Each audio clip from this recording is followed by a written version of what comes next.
Excuse me, could I have some sparkling water, please? Karen Morrison's face twisted like she'd been asked to scrub toilets. She slammed the service cart, loud enough to make heads turn. Sparkling water? For you? Her voice cut through the cabin. Listen, honey.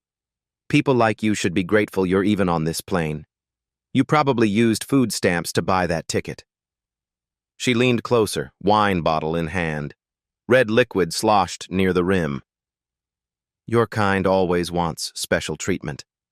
Always acting like you own the place. She poured, deliberately, slowly.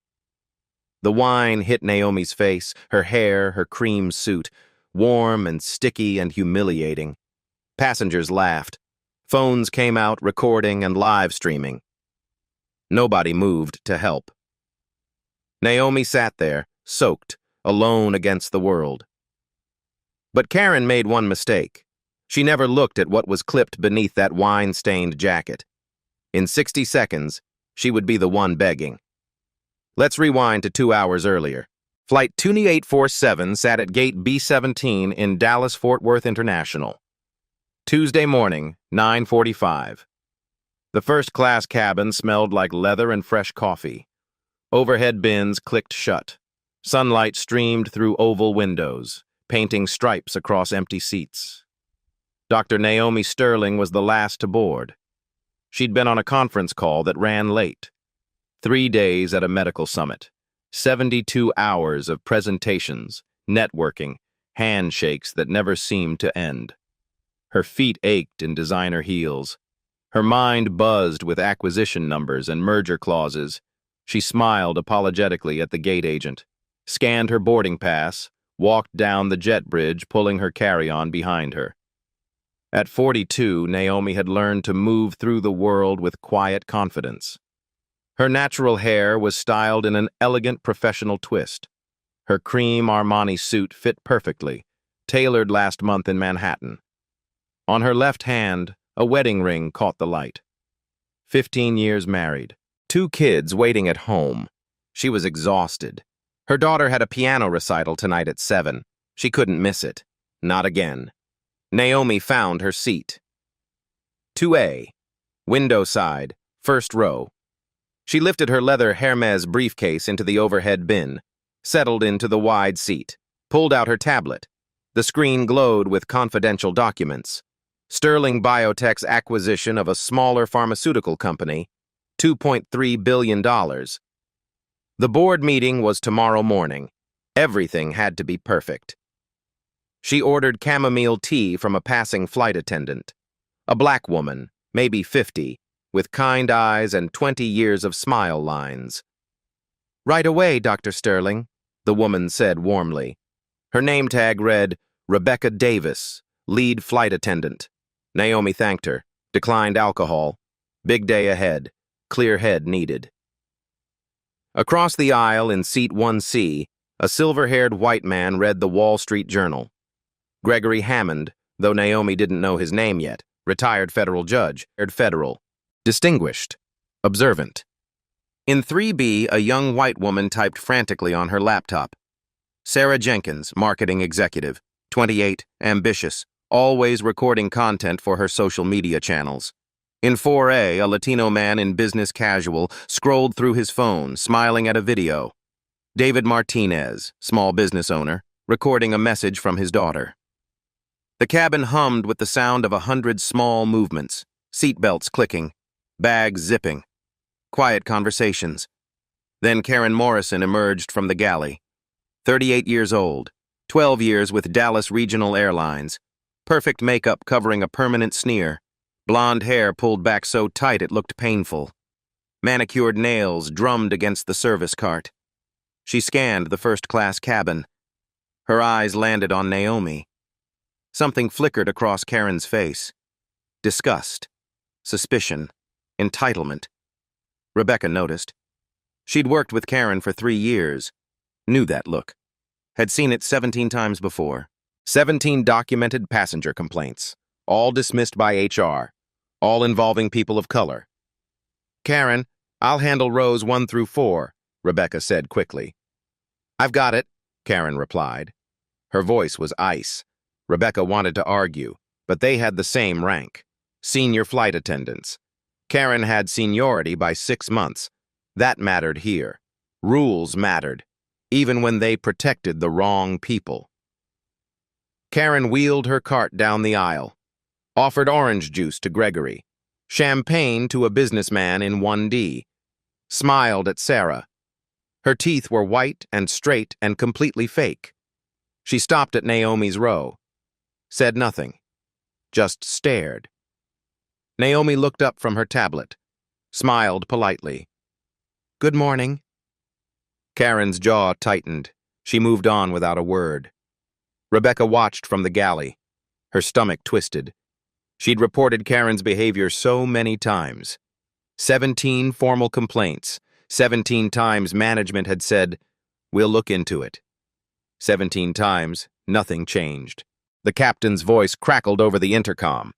"Flight attendants, prepare for departure." The cabin door was sealed with a heavy thunk. The plane pushed back from the gate. Engines roared to life. Naomi closed her eyes briefly. Just a few hours. Then home. Then her daughter's recital. Then normalcy. She had no idea what was coming. Neither did Karen. But in 2 hours, one of them would be in handcuffs, and the other would change an entire industry. The plane leveled off at 35,000 feet. The seatbelt sign blinked off with a soft chime. Service began. Rebecca started her rounds with a tray of drinks. She moved efficiently through first class, smiling, attentive, and professional. But Karen intercepted her at row 3. "I'll take rows 1 through 4, Karen said. Not asking, telling. Rebecca's jaw tightened. "Karen, I've already started." "I said I've got it." Karen's voice dropped low. Dangerous. Rebecca stepped back. She had to. Company policy. Equal rank meant no override authority. She retreated to the galley, hands trembling slightly. Karen wheeled the cart forward. She served Gregory first. "Coffee, sir? Cream and sugar?" "Just black, thank you." His voice was warm, dignified. She poured carefully, smiled, moved to 1D, offered fresh orange juice. To the businessman in 2C, "Mimosa? We have excellent champagne." Then she reached Naomi's row. The smile vanished like someone flipped a switch. Karen stood there, silent, cart blocking the aisle. 30 seconds passed. 40. She served the passenger behind Naomi, then the one across the aisle. Naomi waited patiently, fingers still on her tablet screen. Quarterly reports glowed in neat columns. Karen finally turned to her. "What?" Not a question. A statement. Flat, cold. "Could I have some sparkling water, please?" Naomi's voice was gentle, professional. "And the fruit plate if it's available." Karen's eyes narrowed. She glanced into her cart. 3 bottles of San Pellegrino sat in ice, condensation dripping down green glass. "We're out of sparkling," Karen said. "Tap water okay for you?" Naomi's eyes flicked to the bottles, then back to Karen's face. She could push, should push, but she was tired. The recital tonight, the merger tomorrow. "Pick your battles." "That's fine. Thank you." Karen grabbed a plastic cup, the smallest one, filled it halfway from the galley tap. No ice. The water was barely cool, slightly cloudy. She walked back, set it down hard. Water sloshed over the rim, splashing across Naomi's acquisition documents. Dark spots bloomed on white paper. "Oops." Karen's voice had no apology in it. "You should be more careful where you put things." She walked away, cartwheels squeaking. Naomi stared at the ruined documents, ink bleeding, numbers smearing. She pulled napkins from the seat pocket, dabbed carefully, tried to save what she could. Gregory leaned across the aisle. "That was completely unprofessional. Would you like me to—" It's okay, Naomi said quietly. Really, it's fine. But it wasn't fine, and it was about to get worse. An hour into the flight, Naomi's bladder pressed urgently. 3 cups of tea that morning. She'd been holding it, focused on work, but couldn't anymore. She unbuckled her seatbelt. The sign was off. Had been off for 40 minutes. She stood, straightened her jacket, took 1 step toward the aisle. Karen appeared from nowhere, stepped directly into her path, close enough that Naomi could smell her perfume, something floral and overpowering. "Ma'am, sit down." "I need to use the restroom," Naomi said calmly. "The seatbelt sign is on." Naomi glanced up. The sign was dark. "No, it's not." "I don't care what you think you see. Sit down." Passengers were watching now. Sarah in 3B had stopped typing. Gregory folded his newspaper. The businessman in 2C shifted uncomfortably. "Ma'am, I'll just be a moment." Karen's voice rose, loud enough to carry through the cabin. "I said sit down. Or do I need to call the captain? Report you as a disruptive passenger?" The words hung in the air like smoke. Disruptive passenger. The phrase that gets people arrested, banned from airlines, put on no-fly lists. Naomi felt her pulse quicken, but her voice stayed level. "I'm not being disruptive. I'm asking to use the bathroom. You're being aggressive, refusing to follow crew instructions." Rebecca came rushing from the galley. "Karen, the seatbelt sign is off. She's allowed—" "Stay out of this." Karen didn't even look at Rebecca. Her eyes locked on Naomi, challenging, daring. The cabin went quiet. 40 passengers were holding their breath. Naomi made a calculation. She could escalate, could invoke her position, could make this uglier, or she could wait, document, remember. "I'll wait," she said softly. She sat back down, buckled her seatbelt. Karen smirked, victorious. She walked back to the galley, shoulders squared. Gregory was already on his phone, typing rapidly. Sarah's hand hovered over her laptop touchpad, hesitant. Naomi waited 5 full minutes, then stood again, walked quickly to the lavatory. Karen didn't stop her this time, but the look she gave could have curdled milk. When Naomi returned to her seat, she noticed something. Her briefcase had been moved. Just slightly. The zipper was in a different position. She didn't say anything, just made a mental note, opened her laptop, started typing an email. Subject line, Incident Report, Flight 2847. She didn't send it. Not yet. But she drafted every detail. Time stamps, exact quotes, witness names and seat numbers. Lunch service began at noon. Karen wheeled the cart out again. Rebecca tried to take it. Karen elbowed her aside. "This is my section," Karen hissed. She moved through first class. Offer passengers their choice of chicken or pasta. Served each one with practiced efficiency. She reached row 2. Served 2C. Served the passenger across from Naomi. Then she rolled the cart past Naomi completely. Didn't stop. Didn't ask. Didn't acknowledge her existence. Naomi watched her disappear into the galley. Heard the clatter of trays being stacked. Saw Karen emerge again, empty-handed. 10 minutes passed, then 15. Naomi pressed the call button. A soft ding echoed. Karen appeared, face already set in annoyance. "Yes?" "I didn't receive a meal. We ran out." Naomi could see into the galley from her seat. 3 meal trays sat on the counter, covered, untouched, steam rising from the edges. "There are meals right there," Naomi said, pointing. Karen's face hardened. "Those aren't for you." Her voice dropped to a venomous whisper. "Maybe next time you can book a flight you can actually afford. Stop trying to sit where you don't belong." Gregory stood up. His chair scraped loud. "Excuse me. I'm a federal judge, retired." That comment was completely inappropriate and discriminatory. Karen spun on him. Sir, if you don't want to be removed from this aircraft, I suggest you mind your own business. Threatening a federal judge? Gregory's voice was steel wrapped in velvet. Interesting choice. Sarah's hand moved. She angled her phone, propped it against her laptop screen. Started recording. The angle was perfect. Captured Karen's face, Naomi's calm expression, everything. David in 4A noticed, quietly opened his phone camera app, started recording too. Rebecca rushed over. Karen, please, take your break. I'll handle this section. I don't need a break. You're being recorded. Rebecca's whisper was urgent. Multiple phones. Stop. Now. Karen glanced around, saw Sarah's phone, saw David's. Her face flushed red, but instead of backing down, she doubled down. Fine. Record this.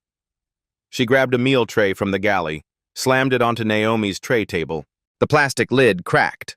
Sauce splattered. Here's your precious meal. Happy now? The chicken was cold, congealed. This wasn't a fresh meal. This was a leftover from an earlier flight. Maybe yesterday's flight. Naomi looked at it, then at Karen. Said nothing.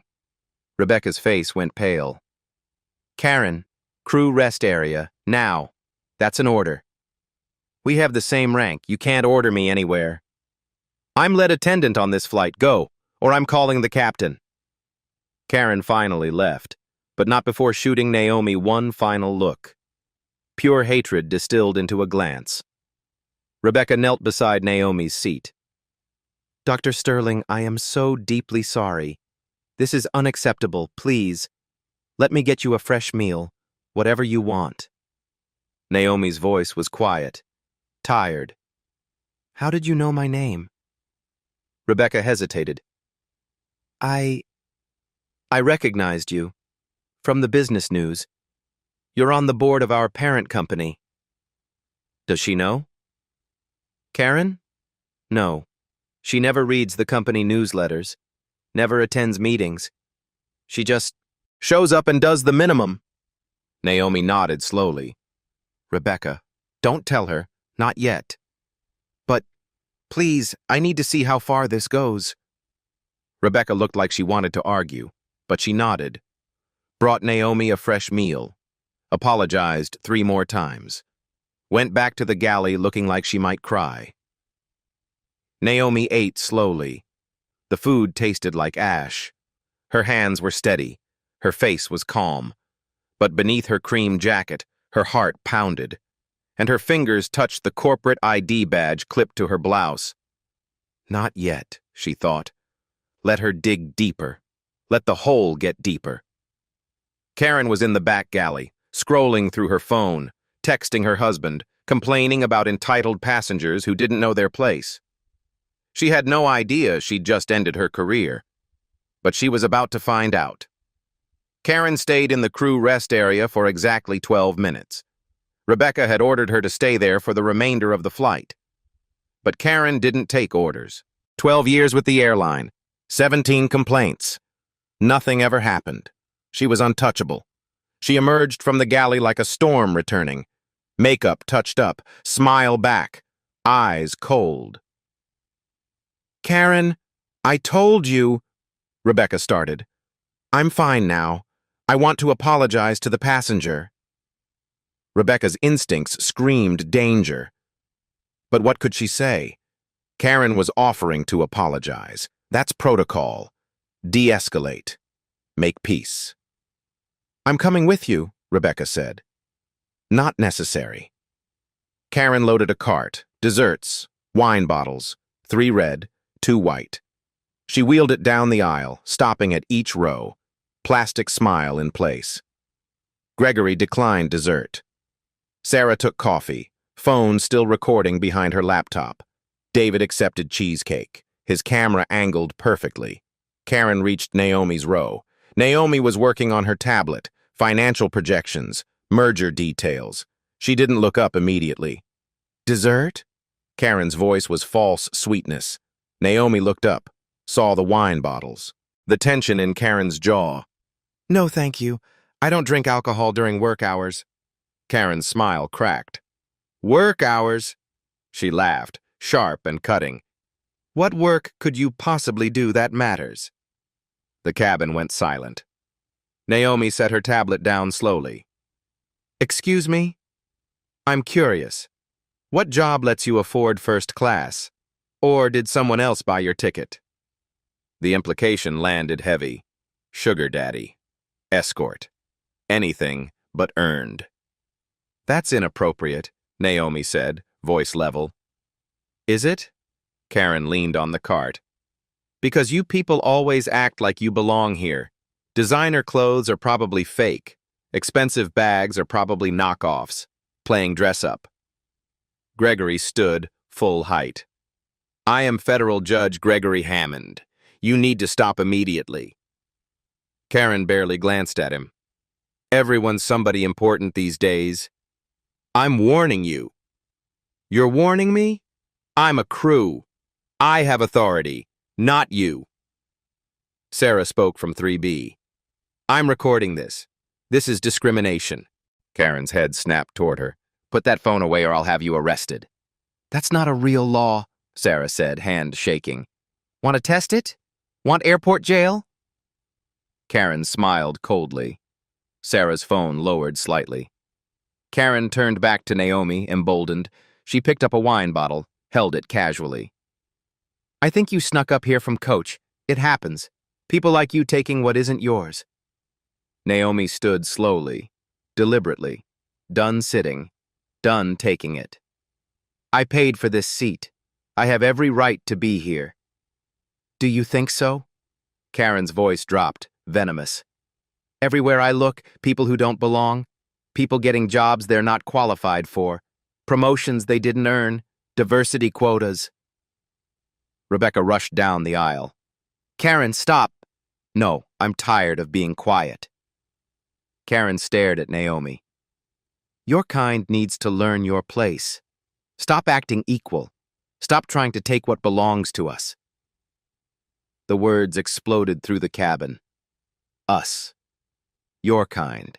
The quiet part was loud. Gregory was on his phone calling someone.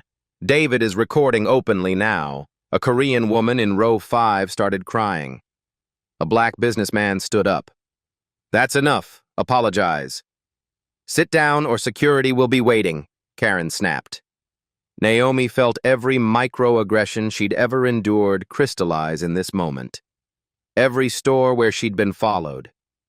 Every time she'd had to prove she belonged. Her voice came out quiet, powerful. I'm asking you once to step back and let me pass. Karen didn't move. She raised the wine bottle, held it high. Or what? You'll complain? I've had 17 complaints. 17. Still here. Know why? This airline knows what matters. Standards, not diversity nonsense. Time slowed. Karen tilted the bottle. Red wine poured out. Hit Naomi's head first. Soaked her hair, ran down her forehead, into her eyes, then her face, neck, cream suit turning burgundy. The bottle emptied. 750 milliliters, every drop. Wine pooled on the leather seat, dripped to the floor, stained her briefcase. The smell overwhelmed everything. Gasps erupted. Oh my God! Someone stop her! Naomi stood completely still, wine dripping from her chin, soaking through everything, running into her shoes. She didn't wipe it away, didn't react, just stared at Karen with terrifying calm. Karen set the empty bottle down, crossed her arms. There. Now you look like the mess you are. Remember where you belong. This is what happens when people forget their place. The cabin erupted. That's assault! Get the captain! Rebecca ran forward, 2 attendants behind her. Faces horrified. Karen stood firm, chin up. She was disruptive, refusing instructions. I had to maintain order. Gregory spoke into his phone. Federal offense. I'm a witness. Retired federal judge. Sarah's laptop nearly fell, hands shaking, but she kept recording. Video uploading to cloud, already backed up. David texted his lawyer brother, his wife, anyone who could help. A woman in row 6 cried, "Someone help her." A man in row 3 muttered, "Probably deserved it." His wife elbowed him. "Shut up, Richard." Naomi moved slowly, wiped wine from her eyes, sticky, warm, staining everything. Rebecca arrived with towels, face pale. "Dr. Sterling, I'm so sorry. This is assault. The captain's been notified." White towels turned instantly pink. "Karen Morrison, you're relieved immediately." Rebecca's voice shook with rage. "Back galley. Don't speak to anyone. The police will meet us." Karen's smirk faltered. "You can't fire me. Same rank." "I'm the lead attendant. You committed assault. Go." She deserved it. But Karen's voice wavered. She looked around for support, found only disgust. "Get out," Rebecca said. Karen walked slowly, making eye contact, daring passengers. Nobody spoke. But every phone was out, every camera recording. Naomi pulled out her phone, hands steady. Open email. Her LinkedIn flashed briefly on screen. Anyone looking could see CEO, Sterling Biotech, board member, Dallas Regional Airlines Holdings. She composed quickly, attached Sarah's video already airdropped to her, added Gregory's statement. Subject, immediate action required, Flight 2847. To DRA Board, DRA CEO Michael Patterson, DRA Legal. Her finger hover, pressed send. Email whooshed away. She sat in her wine-soaked seat. Closed her eyes. Wine is still dripping. The captain's voice crackled overhead. "Ladies and gentlemen, this is your captain. We're aware of the cabin incident. The situation is under control.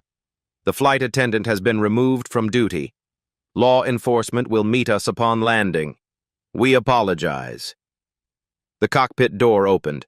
Co-pilot James Brooks stepped out, walked to Naomi, leaned down, whispered something only she heard. Naomi nodded once. Chen returned to the cockpit, face grim. Passengers whispered, "Who is she? Why did the co-pilot come out?" In the back galley, Karen stood alone. Other attendants wanted nothing to do with her. She heard fragments drifting back. CEO. Board member. Billions. Karen pulled out her phone, hands shaking. Googled Naomi Sterling. Results loaded. Her face drained white. Forbes.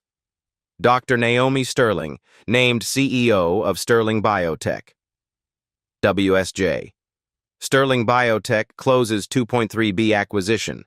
Business Insider. Naomi Sterling joins DRA Holdings Board. Photos. White House. Awards. Fortune 500 CEOs. Karen's phone slipped, clattered on the counter. "No," she whispered. "That can't." But it was. She'd poured wine on a board member, on one of the most powerful women in pharmaceuticals. Karen gripped the counter, legs weak, vision tunneling. In first class, Naomi sat in ruined clothes, eyes closed, breathing steady. She touched the ID badge under her jacket. Cold metal. Wait for landing, she thought. Let them all see. The plane touched down at JFK 40 minutes later. Wheels hit tarmac with a jolt. Passengers who'd been silent the entire descent remained frozen. The captain's voice came through speakers, firm, final. "Ladies and gentlemen, please remain seated. Law enforcement will be boarding. Do not stand. Do not retrieve luggage. Remain in your seats." The plane taxied slowly. Through the windows, passengers could see flashing lights, police vehicles, airport security, an entire convoy waiting. Karen was still in the back galley. She'd tried scrolling social media to distract herself, but her hands shook too much. The phone kept slipping. She'd read about Naomi Sterling 3 times now. Each article made her stomach drop further. CEO at 38. Built a pharmaceutical empire. Board member of 6 companies. Net worth estimated at $400 million. And Karen had poured wine on her head. The plane stopped. Engines powered down. The cabin went eerily quiet except for the air conditioning hum. The forward door opened with a pneumatic hiss. 4 Port Authority police officers boarded. Navy blue uniforms. Body cameras are active. Hands near their belts. The lead officer was a woman. Tall, black. Her name tag read, Officer Williams. She scanned the cabin. Her eyes landed on Naomi immediately. Still in her wine-stained seat, hair dried into stiff burgundy clumps. Officer Williams walked directly to her. Dr. Sterling. Naomi looked up, exhausted. Officer? We received a briefing from the captain and multiple passenger reports. Are you injured? Do you need medical attention? I'm fine. Thank you. Williams nodded, turned to her team. Bring her forward. 2 officers walked to the back. Karen saw them coming. Her face crumpled. No, please, there's been a misunderstanding. Karen Morrison? The male officer's voice was flat. Yes, but I can explain. Ma'am, you're being detained for assault. Or you have the right to remain silent. Anything you say can and will be used against you in a court of law. He pulled out handcuffs. The metallic click echoed through the silent cabin. Wait, please. I didn't know who she was. You have the right to an attorney. If you cannot afford an attorney, one will be appointed for you. The cuffs locked around Karen's wrists. Cold steel. Tight. She was pulled forward down the aisle, past all the passengers she'd served, past all the phones still recording, past Naomi. As they reached row 2, Officer Williams spoke. Dr. Sterling, we understand you're on the board of this airline's parent company. Naomi stood slowly, wine-stained but dignified. I am. As of 6 months ago. She reached up, unbuttoned her ruined blazer, let it fall open. There, clipped to her cream blouse. The corporate ID badge, laminated, official, impossible to miss now. Sterling Biotech, Dr. Naomi Sterling. Chief Executive Officer, DRA Holdings. Board member. The badge caught the cabin light, gleamed. Officers nodded with understanding. Passengers gasped. Phones zoomed in. Karen saw it. Her knees buckled. The officers held her upright. No! Karen's voice broke. No, that's not. You can't be. Naomi's voice came out quiet, but it carried. Power in every syllable. I can't be what, Karen? Successful? Professional? In first class? Karen's face twisted. Tears started. I didn't know. You should have said something, told me who you were. Naomi took one step closer, close enough that Karen could smell the wine still staining both of them. I shouldn't have to announce my credentials to be treated with basic human dignity. The words landed like hammers. Karen's mouth opened, closed. No words came. Please, she finally whispered. I have kids. I need this job.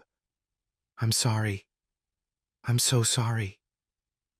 Naomi's expression didn't soften. You said I needed to learn my place.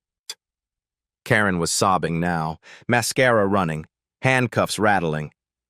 I never forgot my place, Karen. My place is wherever I choose to be. Naomi's voice was steel wrapped in silk. The question is, do you know yours now? Karen had no answer, just tears. Officer Williams gestured to her team. Let's go.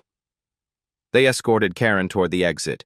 She looked back once, met Naomi's eyes, saw no forgiveness there, no mercy, just cold, absolute certainty. As Karen disappeared through the door, the cabin erupted. Applause, loud, thunderous.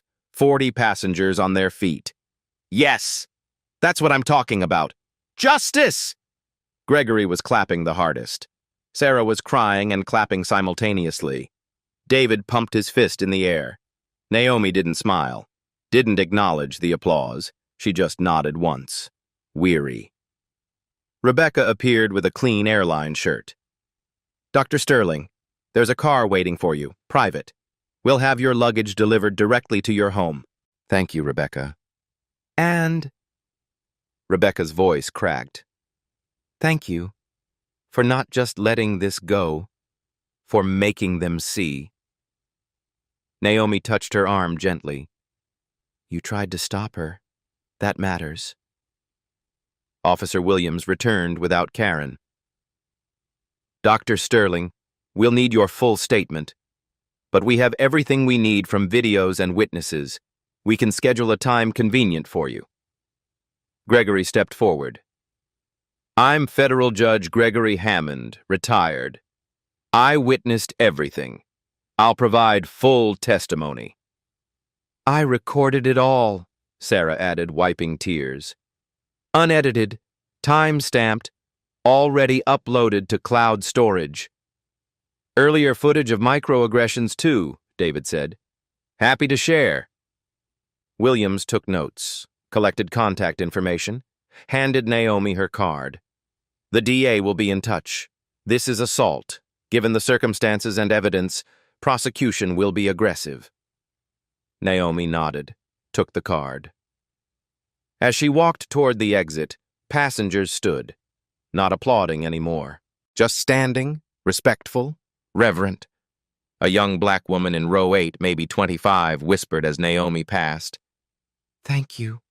Thank you so much." Naomi paused. "What's your name?" "Crystal." "Never let anyone make you feel like you don't belong, Crystal. You hear me?" Crystal nodded, tears streaming. Naomi continued down the aisle, through the doorway, into the jet bridge. Behind her, the passengers slowly began to deplane, quietly, subdued, like they'd witnessed something historic. Because they had. In the terminal, Karen was already gone, taken to airport security, processed, photographed, fingerprinted. Her career was over. Her reputation was destroyed. Her life forever changed. All because she couldn't see past skin color, couldn't imagine that power wore many faces. Naomi emerged into the terminal. A black town car waited at the curb, engine running. She slid into the back seat, leather cool against her wine-stained clothes. Her phone buzzed, 47 emails. All replies to the one she'd sent mid-flight. The first was from DRA CEO Michael Patterson. Subject, Emergency Response, Flight 2847. Dr. Sterling, horrified. Investigating immediately. Full cooperation with law enforcement. Zero tolerance. This ends now. Naomi closed her eyes, leaned back. It was only the beginning. 2 hours after landing, Naomi sat in JFK's VIP lounge. She'd showered in the private facilities, changed into the spare clothes airline staff had rushed to buy. Black slacks, white blouse, simple, professional. The wine smell was gone, but the memory lingered like smoke. A detective sat across from her. NYPD, Aviation Unit, notebook open, pen moving steadily. And she said, quote, "Your kind needs to learn your place," end quote. The detective looked up. "Word for word," Naomi confirmed. "Multiple witnesses corroborate this?" 17 passengers, 3 flight attendants, video from 6 phones, plus cabin security cameras. The detective nodded slowly. "Dr. Sterling, this is the most documented assault case I've seen in 20 years. The DA is going to run with this." Rebecca waited in the hallway. She'd given her statement first. 40 minutes of every incident she'd witnessed, every complaint she'd filed went nowhere. When Naomi emerged, Rebecca stood quickly. "Dr. Sterling? Rebecca, I need you to know something." Rebecca's voice shook. I reported her 17 times. 17. Every single time HR said they'd investigate. Nothing ever happened. They protected seniority over doing what's right. Naomi studied her face, saw genuine anguish there. You tried. That matters more than you know. It's not enough. I should have pushed harder, gone higher, but I was scared of losing my job. Rebecca's eyes filled. I'm prepared to testify. About everything. Every passenger she targeted, every slur I heard, all of it. Thank you. Naomi meant it. A commotion erupted near the entrance. Security guards scrambling. A man in an expensive suit pushed through, flashing credentials. Michael Patterson, CEO of Dallas Regional Airlines. 60 years old, silver hair, panic in his eyes. He spotted Naomi, crossed the lounge in 6 strides. Dr. Sterling. Naomi. He was breathing hard. I flew here the moment I heard. I am sickened. We failed you spectacularly. He handed her a leather folder, official letterhead visible. Naomi opened it. Read quickly. Immediate actions taken. Karen Morrison. Terminated effective. 2:47 p.m. Estern, security clearance revoked. Criminal charges fully supported by the company legal team. Internal investigation launched into all 17 previous complaints. External auditor retained. Mandatory anti-discrimination retraining for all flight staff. Beginning Monday. Zero tolerance policy implemented. Single verified incident results in immediate termination. Victim compensation fund established. $500,000 initial allocation. This is just the beginning, Patterson said. His hands were shaking slightly. Your experience will change this airline. I give you my word. Naomi closed the folder. Words are easy, Michael. Follow through is what matters. You'll have it. Every resource, every bit of authority I have. I'll be watching. Her tone left no room for doubt. Patterson nodded, left. Guards escorted him back out. Naomi's phone buzzed continuously. She scrolled through notifications. Sarah's video had gone viral. 14 million views in 3 hours, still climbing. Hashtag first-class racism trending globally. #1 in 17 countries. News outlets were calling CNN, MSNBC, Fox News, BBC, Al Jazeera. Karen's full name had leaked. Her previous complaints surfaced. Pattern documented across social media. Twitter threads dissecting every incident. Reddit investigations. TikTok videos breaking it down frame by frame. Someone had found Karen's Facebook, screenshots spreading. Posts complaining about diversity hires and lowered standards, dated back years. Naomi composed a brief statement through her company's PR department. What happened to me happens to black travelers every day. Most don't have the privilege of authority to defend themselves. That's what we must change. This is not about one person.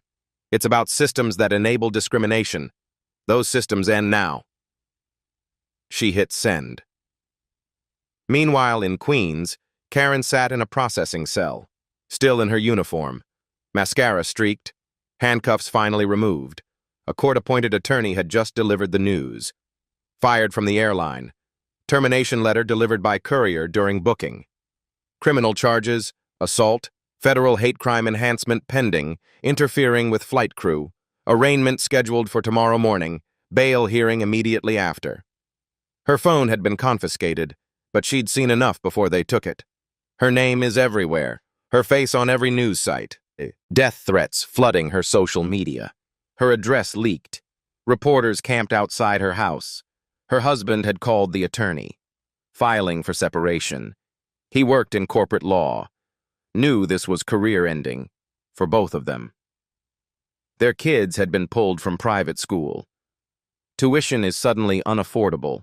Other parents were complaining. Didn't want their children near that woman's kids. Karen put her head in her hands. The concrete bench was cold. The cell smelled like disinfectant and desperation. 12 hours ago, she'd been untouchable. 17 complaints and nothing ever happened. Now everything was happening. All at once. Unstoppable. The attorney cleared her throat. Miss Morrison, I need to be honest. The evidence is overwhelming. Video from multiple angles. Testimony from a federal judge.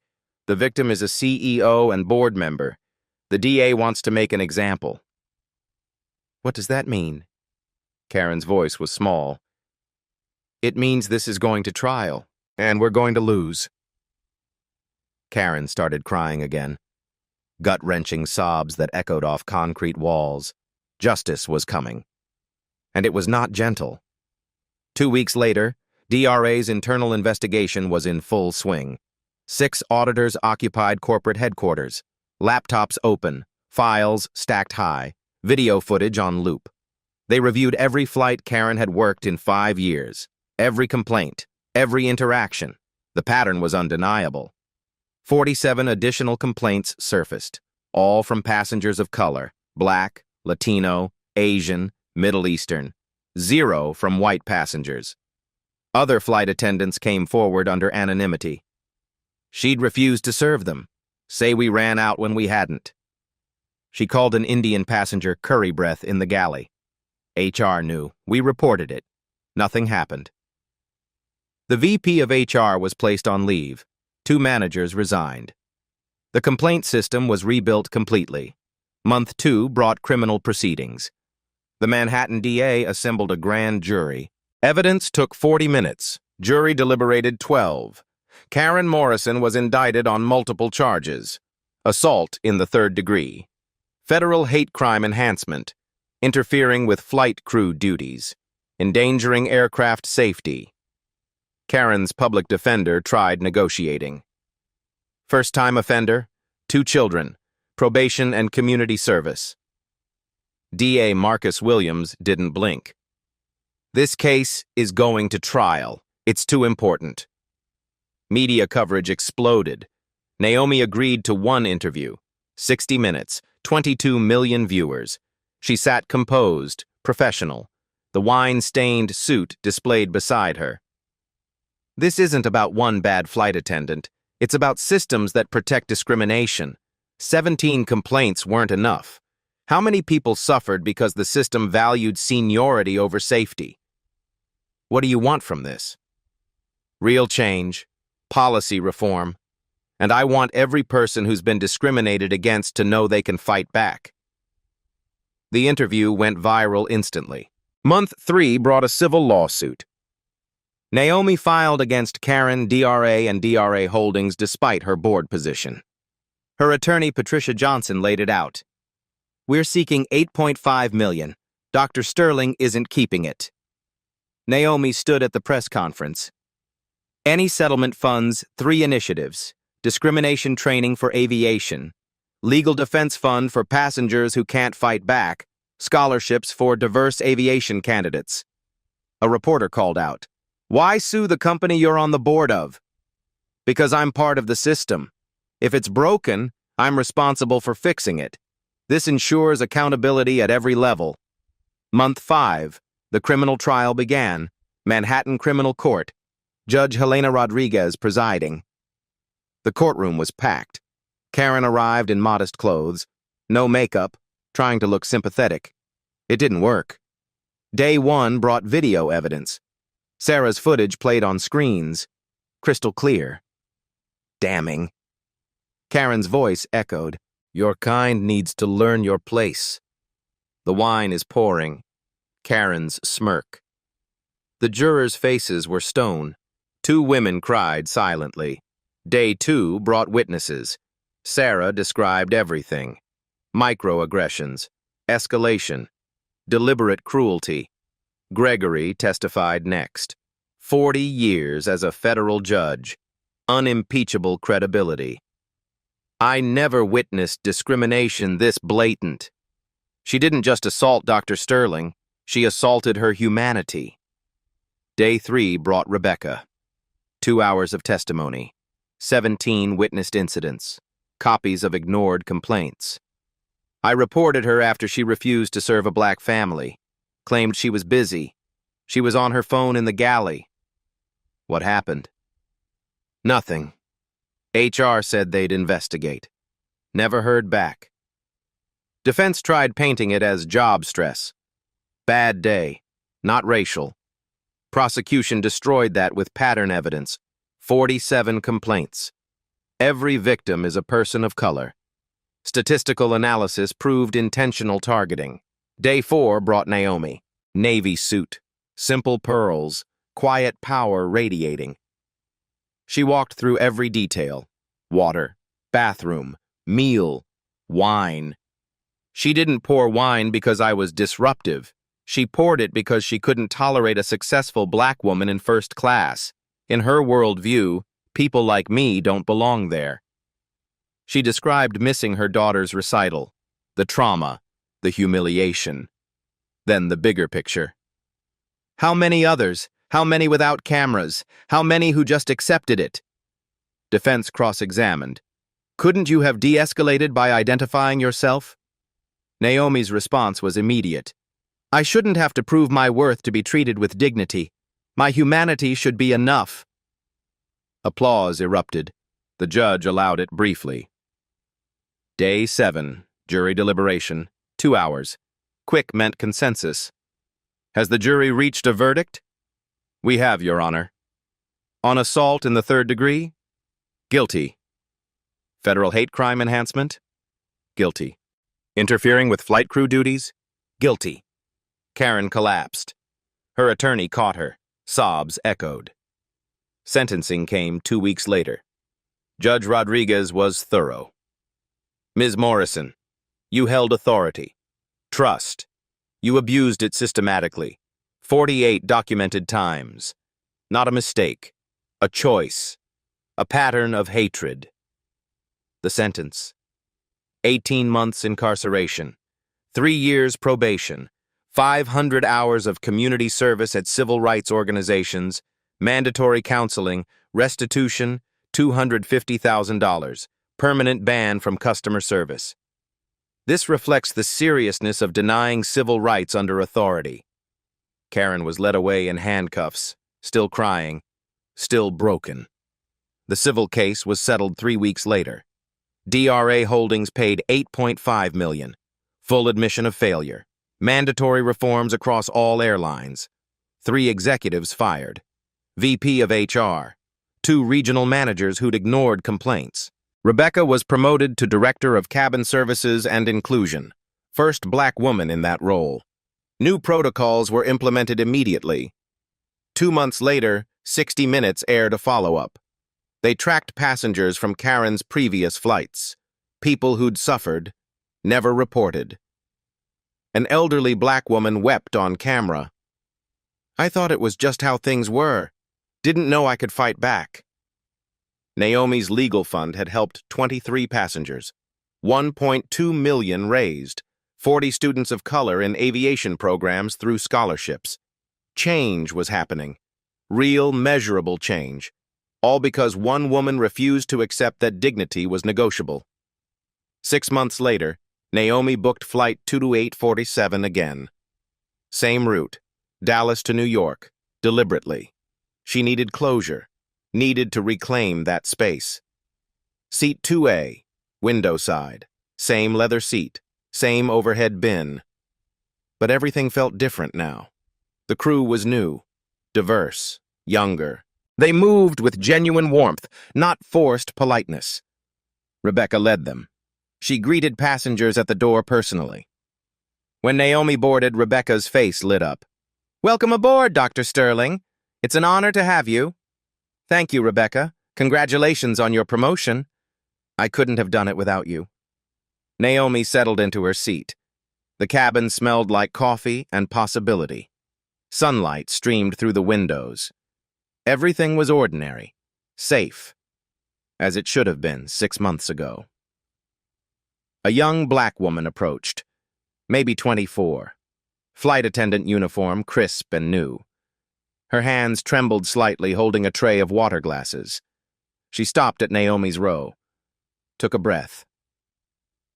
Dr. Sterling? I'm sorry to bother you. I just... Her voice cracked.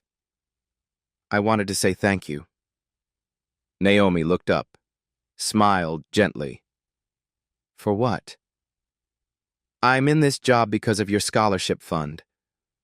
I've wanted to be a pilot since I was 8, but my family couldn't afford training. Your fund paid for everything. Tears welled in her eyes. I start pilot training next month. Naomi's chest tightened. This was why she'd fought. What's your name? Jasmine. Jasmine Cooper. Fly high, Jasmine. The sky has always belonged to you. Don't let anyone tell you differently. Jasmine wiped her eyes, smiled, moved on to serve other passengers. Naomi looked out the window, clouds drifting past. The plane pushed back from the gate. Her thoughts drifted with them. People ask why she didn't just let it go. Why press charges? Why the lawsuit? Why the media circus? The answer was simple. She thought about every black person told they don't belong. Every time someone clutches their purse when they walk by.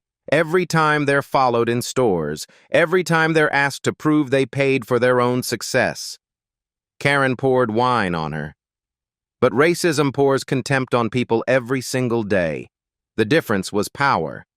Naomi had the authority to fight back. So she did. Not just for herself, for everyone who couldn't. That CEO badge Karen saw too late? It didn't make Naomi more deserving of respect. Her humanity did. All our humanity does. The wine washed off, but the lesson stays. The plane leveled off at cruising altitude. Smooth, peaceful. Naomi pulled out her phone, scrolled through updates. Karen had served 14 months, released on good behavior, working a warehouse job now, divorced, limited contact with her children, court-ordered therapy ongoing. She'd issued a public apology, written, probably by her lawyer. The sincerity was debatable, but it existed. Rebecca was thriving as director. Her anti-discrimination protocols were now industry standard. Passenger diversity increased 28%. Employee diversity up 41%. DRA's reputation had recovered. They were known as leaders in equity now. Training programs cited as best practice. Gregory had written an op-ed in the Washington Post. The day I witnessed hate at 35,000 feet. Powerful. Moving. Sarah's video was now used in civil rights training nationwide. Over 30 million views. David started a nonprofit for discrimination victims, providing legal resources and support. And Naomi? Still CEO. Company stock up 34%. She'd used her platform to advocate for equity across corporate America. Her memoir was released last month. First Class Citizen, already a bestseller. The flight landed smoothly. Naomi gathered her things, walked through the terminal. Normal. Ordinary. As it should be. She thought about what she'd tell her daughter tonight.